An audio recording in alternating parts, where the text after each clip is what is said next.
Hello dear student, आज मैं आपके लिए लेकर आया हूँ कक्षा 11 भाग 2 पार्ट 1 संविधान का राजनीतिक दर्शन। इसके कुछ महत्वपूर्ण क्वेश्चन है, आपकी एनुअल एग्जाम में ज़रूर आएंगे, इसलिए वीडियो को बिना स्किप के पूरा देखिए। तो बिना किसी देरी के हम शुरू करते हैं अपनी वीडियो, अपनी क्लास। तो आपके यहाँ पढ़ेंगे हम 1 अंक के प्रश्न उत्तर। आपका पहला प्रश्न है, हमारा संविधान किसके प्रति प्रतिबद्ध है? हमारा संविधान किसके प्रति प्रतिबद्ध है? वो है स्वतंत्रता, लोकतंत्र, समानता, सामाजिक न्याय एवं एकता। हमारा संविधान जो है वो स्वतंत्रता, लोकतंत्र, समानता, सामाजिक न्याय एवं एकता के प्रति प्रतिबद्ध है। अब सेकंड क्वेश्चन है, भारत में किस राज्य का अपना संविधान है? यानी भारत में किस राज्य का अपना संविधान? तो वह है जम्मू कश्मीर। तीसरा प्रश्न है, संविधान के दर्शन की झलक संविधान के किस भाग में मिलती है? तो संविधान के दर्शन की झलक संविधान के प्रस्तावना वाले भाग में मिलती है, यानी संविधान के प्रस्तावना में। इसका सही उत्तर होगा प्रस्तावना। अब चौथा क्वेश्चन है आपका, भारत में राज्य को धर्म के आंतरिक मामलों में हस्तक्षेप की आवश्यकता क्यों है? यानी भारत में राज्यों को धर्म के आंतरिक मामलों में हस्तक्षेप की आवश्यकता क्यों है? इसका सही उत्तर होगा धर्म से संबंधित रिवाज जैसे छुआछूत नीतियों को समाप्त करने में किसी के आत्मसम्मान को ठेस न पहुंचे, इसके लिए। आपका पांचवा क्वेश्चन है, किस देश के संविधान को शांति संविधान कहा जाता है?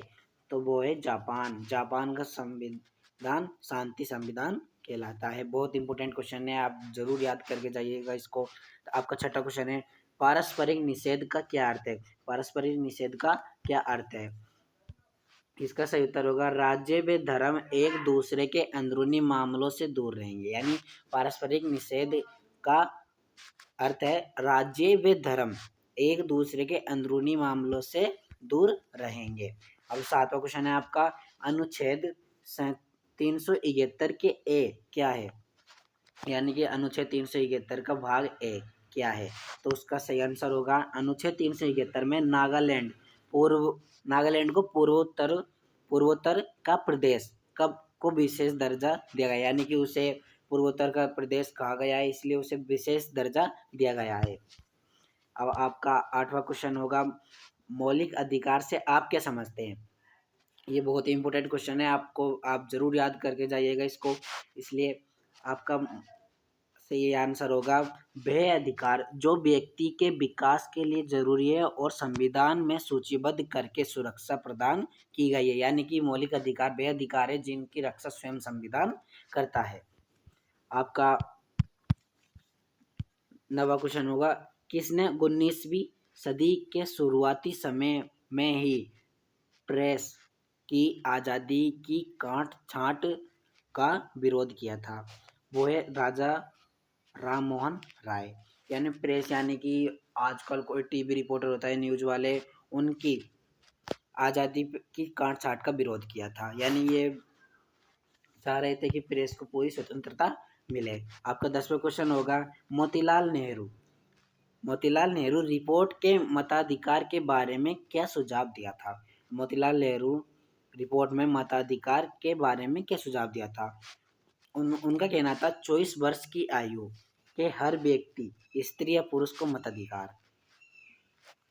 यानी कि 24 वर्ष उनके अनुसार मत डालने की जो आयु थी वो 24 वर्ष थी। अब आपके 2 नंबर के प्रश्न आ गए हैं।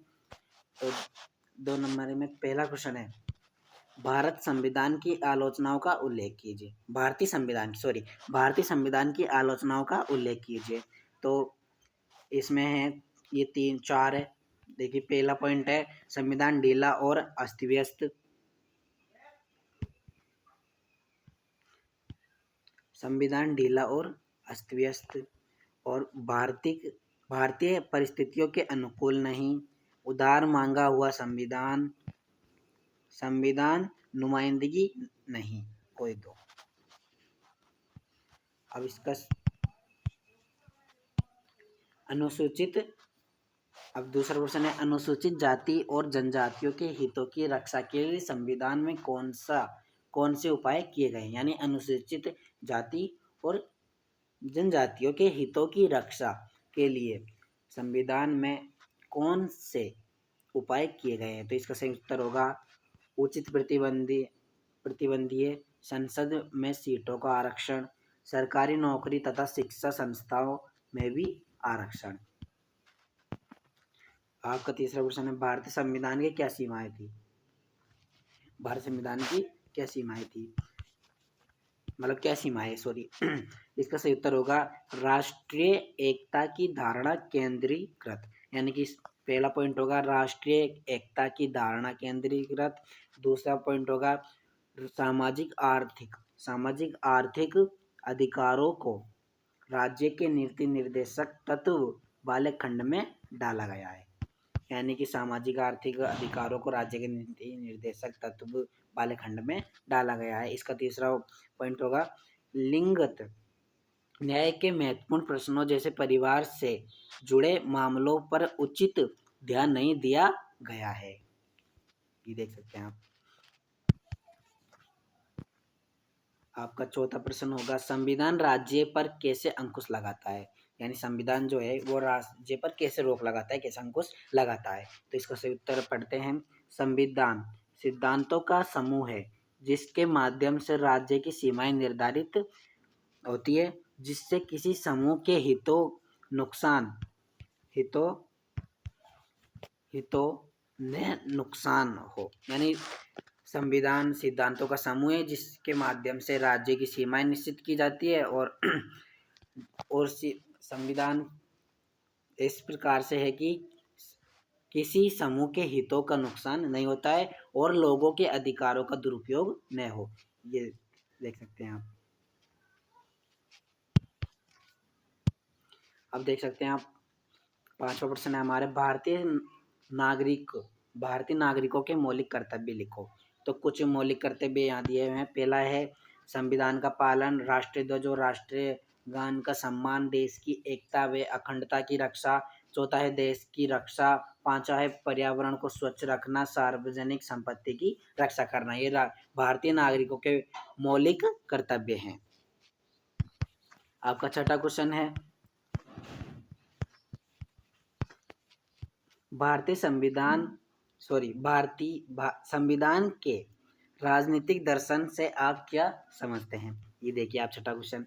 इसका सही आंसर होगा स्वतंत्रता, समानता, लोकतंत्र, न्याय तथा राष्ट्रीय एकता का अध्ययन ही वास्तव में संविधान के राजनीतिक दर्शन को अभिव्यक्त करता है, यानी कि संविधान के राजनीतिक दर्शन का आशय स्वतंत्रता, समानता, लोकतंत्र, न्याय तथा राष्ट्रीय एकता का अध्ययन ही वास्तव में संविधान के राजनीतिक दर्शन को अभिव्यक्त करता है।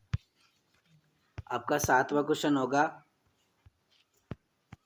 सार्वभौमिक वयस्क मताधिकार क्या है और उसे एक उपलब्धि क्यों माना जाता है?